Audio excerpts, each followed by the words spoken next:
देख रहे हैं राष्ट्रहित टीवी। आपके साथ मैं हूं अंकिता। आपको पहले एक क्लिप का हिस्सा दिखाते हैं। इस क्लिप में दिल्ली के पूर्व सीएम अरविंद केजरीवाल ये कह रहे हैं कि मोदी जी, आपको मुझे दिल्ली में हराने के लिए दूसरा जन्म लेना होगा।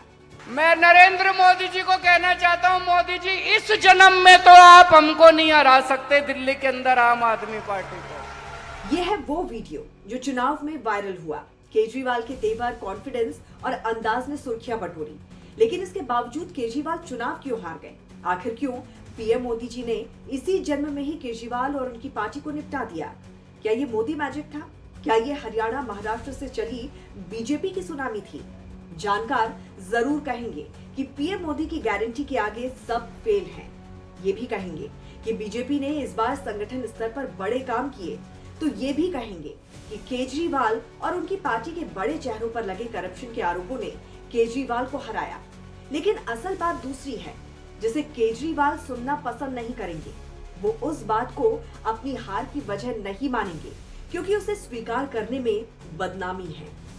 आपको ये बता दें कि दिल्ली ने केजरीवाल को फिर से आम आदमी सिर्फ पीएम मोदी या बीजेपी की वजह से नहीं बनाया। केजरीवाल और उनकी पार्टी अपने ही ओवर कॉन्फिडेंस का शिकार हुई है।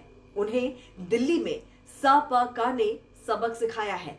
दिल्ली की सड़क को उनकी झाड़ू साफ नहीं कर सकी, इसके साथ ही दिल्ली के पानी को उनकी नियत और कोशिश साफ नहीं कर सकी, और ना घर घर सप्लाई कर सकी, और दिल्ली के कूड़े को उनकी पार्टी की झाड़ू साफ नहीं कर सकी।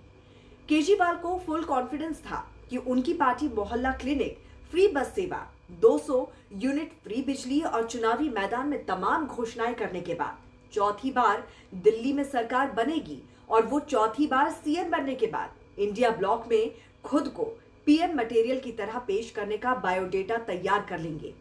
लेकिन यहाँ उनके फ्लॉप शो ने उन्हें 12 साल पीछे धकेल दिया है।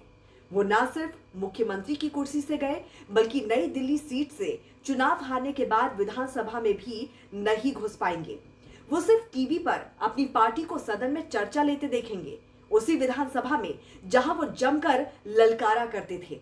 उनकी पार्टी अब विपक्ष में है। बड़े नेता चुनाव हार गए, पुराने साथी पहले ही साथ छोड़ गए। दिल्ली ने केजरीवाल को फिर से आम आदमी बना दिया। उन्हें फिर से जीरो से शुरू करना होगा।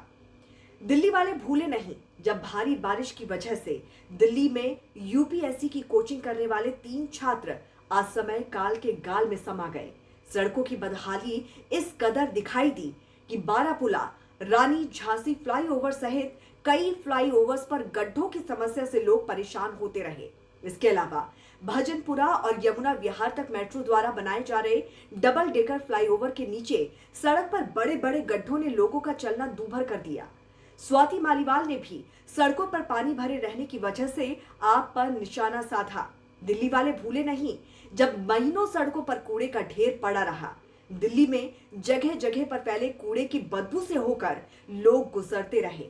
गाजीपुर, उत्तरी दिल्ली नगर निगम और पूर्वी दिल्ली नगर निगम के इलाके में कूड़े के ढेर आम समस्या बन चुके हैं।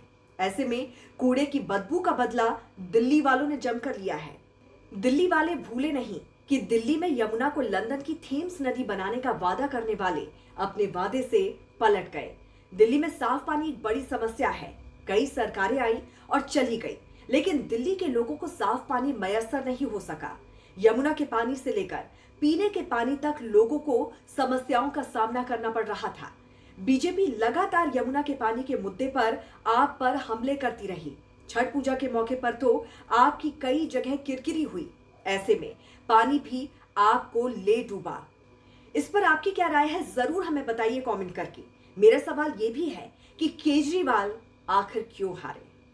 जुड़े रहिए राष्ट्रहित टीवी के साथ। नमस्कार।